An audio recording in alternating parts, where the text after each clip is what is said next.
Don't let your women move up to boom. I started playing when I was really young. My whole family played, so I was always really surrounded by it. I was never really forced into it, but I was always constantly supported, you know, and it kept me out of a lot of trouble, really. So I'm really thankful for the music. And I played with my father's band up until the time I was 11, and that's when I really got the idea to where I wanted to start my own group. Early on, the first drummer was John Bonham that I ever freaked out over and just got obsessed with and listened to for days on end. You know, almost got sick of Led Zeppelin listening to it so much. And as I got older, I got into playing more jazz and got into guys like Joe Morello and, you know, Joe Jones, Roy Haynes. You know, my dad would leave me with his, he had a CD collection. He was out of vinyl at this point, but he'd leave me with his CD collection.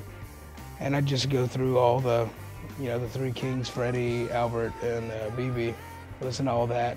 And all the blues stuff really inspired me. I couldn't have planned it any better. The place I was working at was really, really slow and was actually getting to the point where they were going to have to shut down.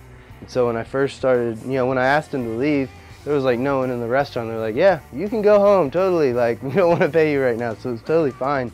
And then eventually, you know, as gigs started showing up more and more on the weekends, they were like, you know, you can work just Mondays and Tuesdays if you want. And then eventually I couldn't even make those, and it was no big deal if I wasn't there for weeks at a time, and then they were closed. And by that time, I was gigging so much with Marcus it didn't matter. And so I haven't had a job since 2013, August of 2013.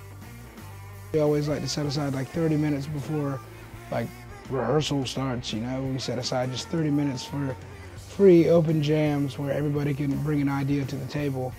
And that's how songs like Booty Stank and Fraudulent Waffle and Dave's Apparition were born.